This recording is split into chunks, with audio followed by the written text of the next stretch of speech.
जय जिनेन्द्र। नमो अरिहन्ताणं नमो सिद्धाणं नमो आयर्याणं नमो वज्रायाणं नमो लोये सव्साहूणं। पंच परमेष्ठी भगवान की जय हो।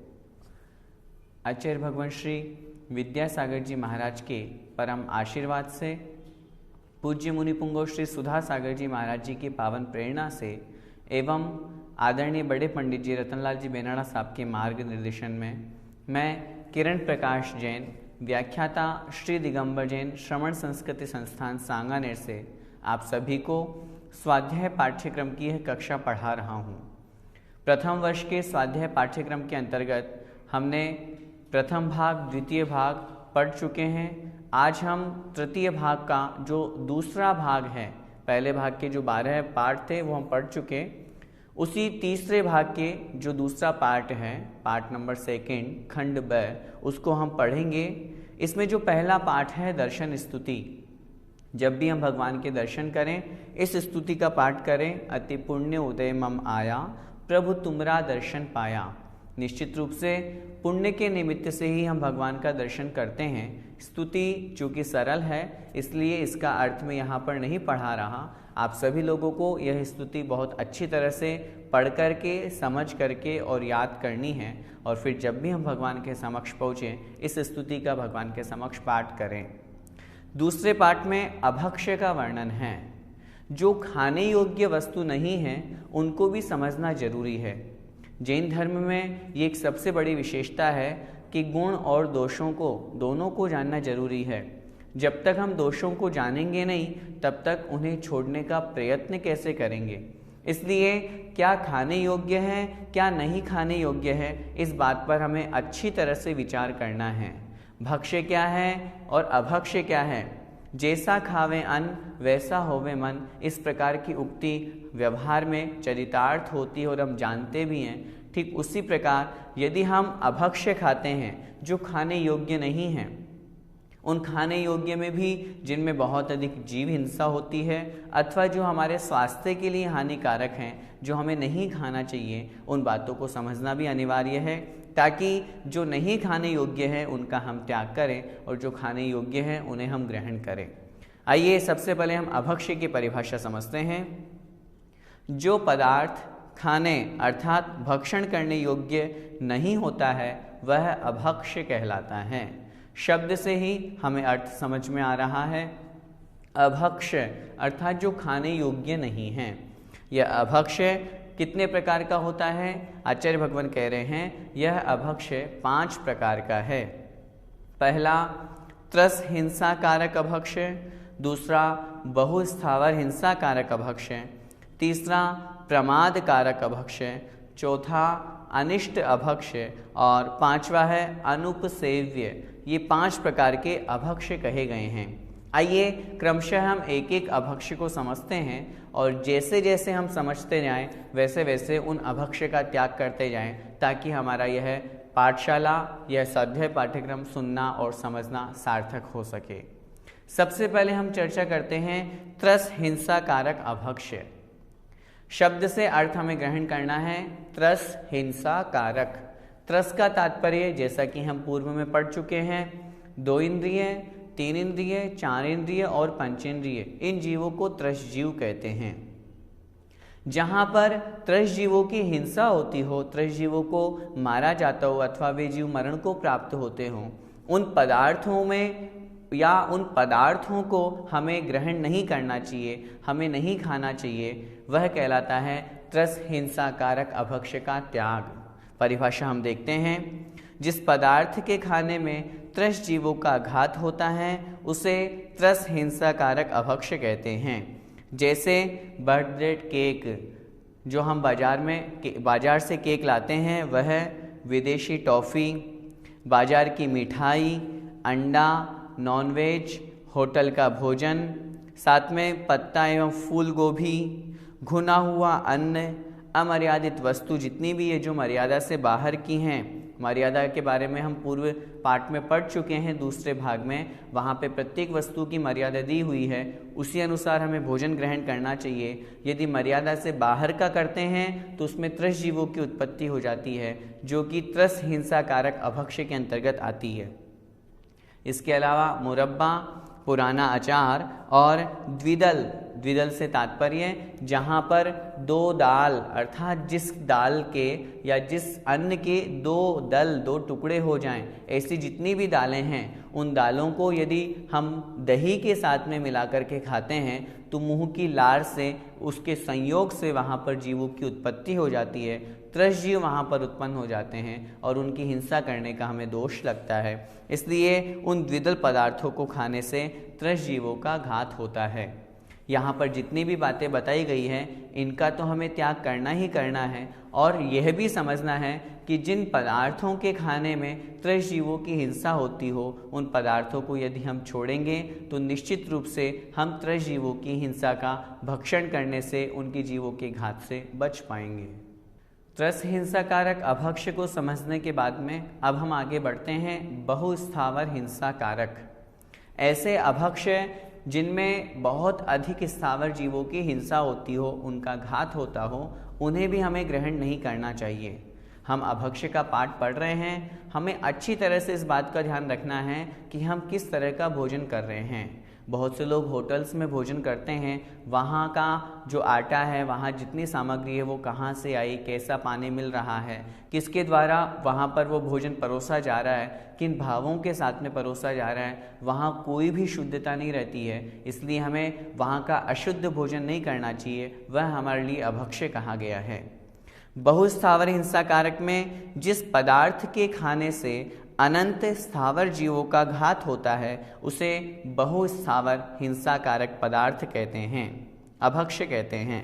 जैसे आलू, जितने भी जमीकंद हैं वे सभी बहुस्थावर हिंसा कारक अभक्ष्य के अंतर्गत आते हैं, इसलिए हमें आलू आदि जमीकंद नहीं खाना चाहिए। इसके अलावा घुइया, जिसे हम अरबी भी कहते हैं, मूली, गाजर, प्याज, लहसुन, अदरक, शकरकंद, तुच्छ फल अर्थात जो छोटे छोटे फल होते हैं वे, और तरबूज, इन सब के खाने से बहुस्थावर अर्थात अनंत स्थावर जीवों का घात होता है, इसलिए हमें इनका भक्षण नहीं करना चाहिए। हम सभी सौभाग्य से, पुण्य के उदय से जैन कुल में पैदा हुए हैं, और फिर उसके बाद में भी यदि हम इन जमीकंद को, गड़ंत को, आलू प्याज आदि को यदि भक्षण करते हैं तो फिर आप ही सोचिए क्या हमारा जैन कुल में उत्पन्न होना सार्थक कहा जाएगा। हम मनुष्य पर्याय को प्राप्त करके भी इतना अच्छा सुअवसर हमको प्राप्त हुआ है, इसलिए हमें इसे नहीं जाने देना चाहिए। कुछ सिर्फ चंद थोड़ा सा स्वाद के कारण से हम इन चीज़ों की तरफ आकृष्ट होते हैं। यदि हम अपने स्वाद को अपने वश में करके, रसना इंद्रिय को अपने वश में करके उसके ऊपर विजय प्राप्त करेंगे तो निश्चित रूप से इन पदार्थों के भक्षण से बचेंगे। जीव हिंसा से तो हम बचेंगे ही बचेंगे, साथ में ही गलत खाने से हमारे परिणाम भी गलत होने से रुकेंगे, और उन परिणामों के शुभ होने से हमारे कार्य भी, हमारे क्रियाकलाप भी अच्छे होंगे। इसलिए हमें इन वस्तुओं को ग्रहण नहीं करना चाहिए। तीसरा है प्रमाद कारक अभक्ष्य। ऐसे अभक्ष्य, ऐसे पदार्थ जिनको ग्रहण करने के बाद में प्रमाद अर्थात आलस्य उत्पन्न होता हो, वह कहलाते हैं प्रमाद कारक पदार्थ। जिस पदार्थों के खाने से प्रमाद अर्थात आलस्य अथवा बुरी भावनाएं आती हों, मन में गलत परिणाम उत्पन्न होते हों, वे प्रमाद कारक अभक्ष्य कहे गए हैं। जैसे शराब, भांग, चरस पीना, ये सारे के सारे जितने भी हैं, इन सब में जीव हिंसा तो है ही सही। जीवों के निमित्त से या इनके निमित्त से जीवों का मरण तो होता ही होता है, लेकिन जो व्यक्ति इनको ग्रहण करता है वह भी बड़ा प्रमादी होकर के अपने स्वभाव को भूल जाता है, उसे नशा चढ़ जाता है, और उस नशे के कारण से वह अपने वास्तविक स्वरूप को नहीं पहचान पाता। इस कारण से इन पदार्थों को नहीं हमें ग्रहण करना चाहिए। कोकीन है, बीड़ी सिगरेट है, गुटखा तंबाकू है, गांजा, अफीम आदि नशीली वस्तुएं जितने भी हैं, इन सभी वस्तुओं को ग्रहण करने से, और इनके अलावा, ये तो उदाहरण यहाँ पे दिए हैं, इनके अलावा जिन चीज़ों के ग्रहण करने से हमें नशा चढ़ता हो, उन नशीले पदार्थों का हमें सेवन नहीं करना चाहिए। बहुत से लोगों को देखते हैं वे हमेशा अपने मुंह में तंबाकू रखते हैं, गुटखा दबाए रहते हैं, उन लोगों के मुंह से भी बदबू आती रहती है। ऐसे व्यक्तियों से हमें भी बचना चाहिए। कोई भी व्यक्ति उनके पास में बैठना पसंद तक नहीं करता है। जितने भी धूम्रपान के साधन हैं, ये सिर्फ जैन धर्म में ही नहीं कहा, आप जो तंबाकू या बीड़ी सिगरेट आदि हैं उनके ऊपर भी ये सब चीज़ें लिखी हुई रहती है कि इसको खाने से हमारा स्वास्थ्य खराब होता है, स्वास्थ्य के लिए हानिकारक है। फिर भी हम नहीं छोड़ पा रहे हैं। ये हमारी सबसे गलत आदत है, हमें उसे सुधारना चाहिए। यदि कोई ग्रहण करता है तो वह छोड़े, और नहीं ग्रहण करता तो आज ही संकल्प लें। क्योंकि बहुत से लोगों के साथ में हम देखते हैं, वो कहते हैं कि हम ग्रहण तो नहीं करते लेकिन नियम नहीं है।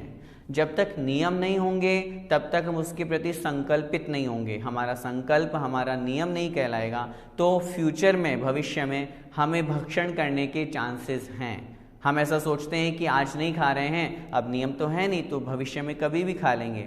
लेकिन यदि हम आज नियम ले लेंगे तो नियम के बाद में वो पक्का हो जाएगा कि अब हमें जीवन भर कभी नहीं खाना। और सबसे बड़ा जो हमको फल प्राप्त होगा, जितना हमने नियम लिया है उस अनुसार एक साथ ही, एक बार में ही हमको पुण्य के फल की प्राप्ति होगी, जो निश्चित रूप से हमारी इस मनुष्य पर्याय को सार्थक करेगी। 3 प्रकार के अभक्ष्य हमने समझ लिए। अब हम चौथे प्रकार के अभक्ष्य के बारे में आगे बढ़ते हैं, जिसका नाम है अनिष्ट कारक अभक्ष्य। जो हमारे लिए बुरा करता है, जो हमारे स्वास्थ्य को हानि पहुंचाता है, ऐसे पदार्थों का भी हमें भक्षण नहीं करना चाहिए। जो पदार्थ भक्ष्य होने पर भी पथ्य अर्थात हितकर नहीं होते हैं, उन पदार्थों को भक्षण करना अनिष्ट कारक अभक्ष्य कहलाता है। वे सारे के सारे पदार्थ जो हैं वो हमारे लिए अनिष्ट करने वाले हैं।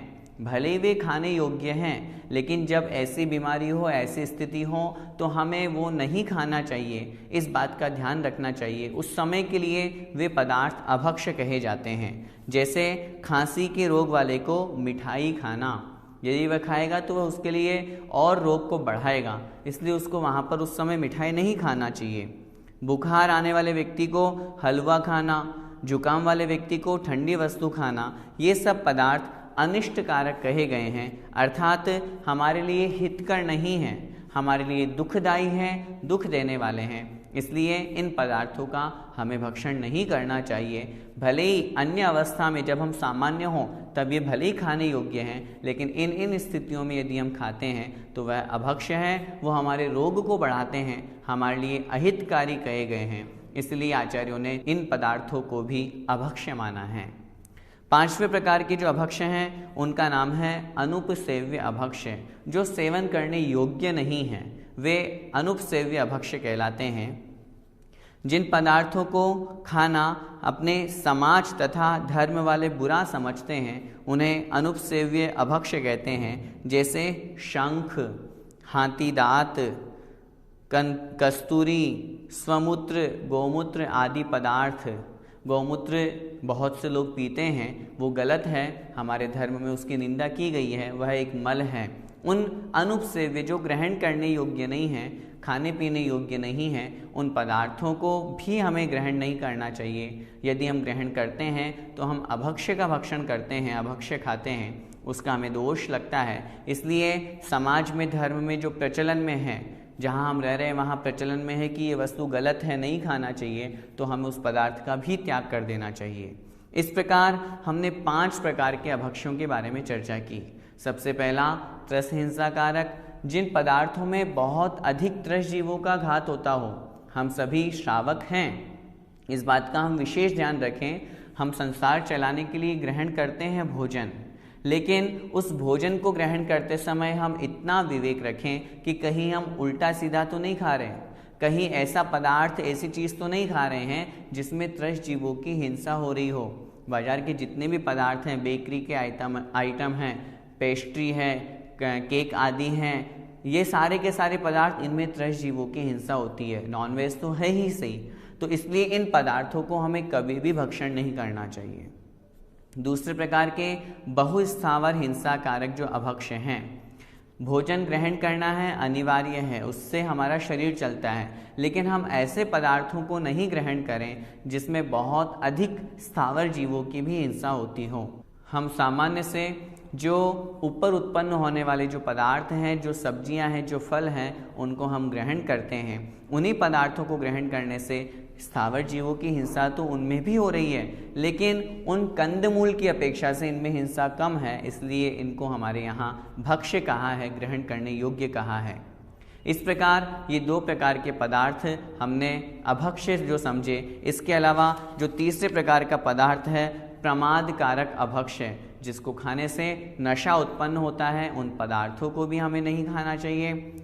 चौथे प्रकार से हमने अनिष्ट कारक, जो हमारे लिए हितकारी नहीं हैं, जो हमारे लिए पथ्य नहीं हैं, जो हमारे लिए और अधिक रोग को बढ़ावा देने वाले पदार्थ हैं, हमें उनको भी नहीं खाना चाहिए। और जो अनुपसेव्य हैं, अर्थात समाज में, धर्म में जिसको ग्रहण नहीं करने योग्य कहा है, उन पदार्थों को भी हमें नहीं खाना चाहिए। यदि हम इन पदार्थों में से किसी का भी भक्षण करते हैं तो हमें आज के दिन इस पाठ को पढ़ करके यही संकल्प लेना है कि इन सभी पदार्थों का हमें त्याग करना है। जो खाने योग्य है उन्हीं को हमें ग्रहण करना है, ताकि हम शुद्ध भोजन करें। शुद्ध भोजन से हमारे आचार विचार भी शुद्ध बने। 5 प्रकार के अभक्ष्य हमने समझे। इनके अलावा 22 प्रकार के पदार्थों का नाम भी शास्त्रों में आया है। ये 22 प्रकार के अभक्ष्य भी कहे गए हैं। आइए हम इसको भी समझते हैं। यदि इनमें से भी हम किसी वस्तु का भक्षण करते हैं, उसे हम ग्रहण करते हैं, तो उसका भी हमें त्याग करना है। देखें, ओला घोल बड़ा निशि भोजन, बहु बीजा बैंगन संधान, बड़े पीपल ऊमर कठूमर, पाकर फलिया होए अजान, कंद मूल माटी विष आमिष, मधुमक्खन अरु मदिरा पान, फल अति तुच्छ तुषार चलित रस, ये 22 अभक्ष्य बखान।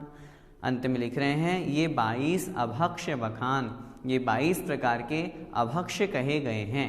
कौन कौन से? सबसे पहला है ओला। बारिश के समय जो ओला बरसता है उसमें जीव हिंसा होती है, उसको ग्रहण करने से जीवों की हिंसा होती है, इसलिए हमें ओला ग्रहण नहीं करना चाहिए। दूसरा है घोल बड़ा, जिसे हम दही बड़ा भी कहते हैं। उसके संबंध में नीचे शब्दार्थ में लिखा हुआ है, चना, मूंग, उड़द आदि जो पदार्थ हैं जो दलने योग्य हैं, उन सभी को जो बराबर बराबर जिसके 2 टुकड़े हो जाते हैं, उन सब के साथ में यदि दही अथवा छाछ से बनी हुई कड़ी बना करके खाना, अथवा दही छाछ में सीधा मिक्स करके खाना, रायता बना करके खाना। जैसे बहुत से लोग जो दही का रायता होता है उसमें बेसन की बूंदी मिला देते हैं, तो वह भी अभक्ष्य कही गई है। दही बड़ा जो है वह अभक्ष्य है। बहुत से लोग जो कड़ी बनाते हैं उसमें खटाई जो है वो दही की छाछ की लगा देते हैं। उस कारण से उस दही के साथ में बेसन मिल गया, लार के संयोग से वहाँ जीव उत्पन्न होते हैं। बहुत से लोग खिचड़ी में दही मिला करके खाते हैं, क्योंकि खिचड़ी में दाल भी आ गई, इस कारण से उसमें दही मिलाएंगे तो वह भी द्विदल की कोटि में आएगा। इन सबको खाने से द्विदल होता है।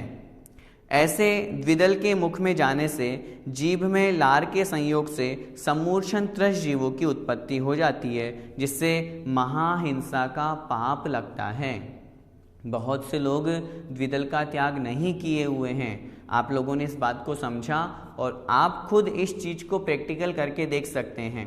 हमारी मुख में जो लार होती है, थूक होती है, उसके निमित्त से वहाँ पर जीवों की उत्पत्ति हो जाती है। एक सज्जन हमारे परिचय में हैं, उन्होंने स्वयं लेबोरेटरी में इसका एक्सपेरिमेंट किया है और उन्होंने खुद इस बात को सिद्ध किया है कि जैन धर्म में जो द्विदल की बात की गई है वो बिल्कुल सही है, वास्तविक है। इसलिए शादी ब्याह में बहुत से लोग जाते हैं, वहाँ पर दही बड़ा आदि अनेक प्रकार की सब्जियां, दाल उनमें छोंक लगा देते हैं, उनमें ये सब चीज़ें स्वाद बढ़ाने के लिए मिक्स कर देते हैं। हमें इनसे बचना चाहिए। हमें घर पे भी नहीं खाना है और बाहर भी नहीं खाना है। इस प्रकार यह जो दूसरे प्रकार का अभक्ष्य है वह है घोल बड़ा, जिसे हम दही बड़ा भी कह सकते हैं, जिसे हम द्विदल कहते हैं। तीसरा है निशि भोजन, अर्थात रात्रि में भोजन। रात्रि में भोजन हमारे यहाँ अभक्ष्य कहा गया है, हमें रात्रि में भोजन नहीं करना चाहिए। अगला है बहुबीजा, ऐसे फल जिसमें लिखा हुआ है जिस फल में बीजों के रहने के लिए अलग अलग स्थान नहीं होता, अर्थात जिसमें दल के भीतर बीजों का घर नहीं होता है, वह बहुबीजा कहलाते हैं, जैसे बैंगन आदि। अर्थात जिसमें बहुत अधिक बीजों की मात्रा होती है, अर्थात एक के ऊपर एक बीज होते हैं, फल बहुत कम प्राप्त होता है, ऐसे पदार्थ भी हमें नहीं खाना चाहिए। इसके बाद में है संधान। संधान का तात्पर्य होता है आचार। हमारे यहाँ आचार की मर्यादा 24 घंटे की कही गई है। इसके बाद में जो भी आचार होते हैं उन सब की मर्यादा वे अमर्यादित हो जाते हैं, उनमें छोटे छोटे त्रसजीव उत्पन्न हो जाते हैं, इसलिए ऐसे आचार भी हमें नहीं खाना चाहिए। 5 प्रकार के अभक्षों में बड़, पीपल, ऊमर, कठूमर और पाकर। कठूमर से तात्पर्य कटहल है। ऐसे इन 5 प्रकार के जो अभक्ष हैं इनको भी हमें नहीं खाना है। फल या होए अजान, जो अनजान फल है, कोई फल या शाक मतलब सब्जी जिसे हम जानते नहीं हैं, हम ऐसे स्थान पर चले गए संयोग से जहाँ पर वह जो फल और सब्जी है वो हमारे से अनजान है, हमने आज तक नहीं देखा, तो हमें उसको भी नहीं खाना चाहिए, उस फल को उस सब्जी को भी ग्रहण नहीं करना चाहिए। क्या पता उसमें जीव हो, तो सामने वाला विश्वसनीय भले ही हो सकता है लेकिन हमारे लिए अनजान है, तो ऐसे पदार्थों को हमें नहीं खाना चाहिए। इनके पश्चात करें कंदमूल, जितने भी जमीन के अंदर उत्पन्न होने वाले हैं, गाजर, मूली, अदरक, शकरकंद, जितने भी पदार्थ हैं ये सब जमीकंद कहलाते हैं, कंदमूल कहलाते हैं, इनका भी हमें भक्षण नहीं करना चाहिए। माटी अर्थात जो मिट्टी है उसे भी नहीं खाना चाहिए। विष अर्थात जो जहर है वह भी अभक्ष है। आमिष, आमिष का मतलब होता है मांस, पशुओं का जो मांस होता है, शरीर का जो मांस होता है वह मांस भी अभक्ष कहा गया है। मधु अर्थात जो शहद है वह भी अभक्ष है। मक्खन अर्थात जो मक्खन है, मक्खन निकलने के बाद में अंतर मुहूर्त तक यदि हम उसे गर्म कर लेते हैं तब तो वो घी बन जाता है, तब तो हम ग्रहण कर सकते हैं। उसके बाद में उसकी मर्यादा समाप्त होने के बाद में उसमें छोटे छोटे त्रसजीव उत्पन्न हो जाते हैं उसी रंग के, जो हमें नहीं दिख पाते हैं, वह मक्खन भी अभक्ष कहा गया है।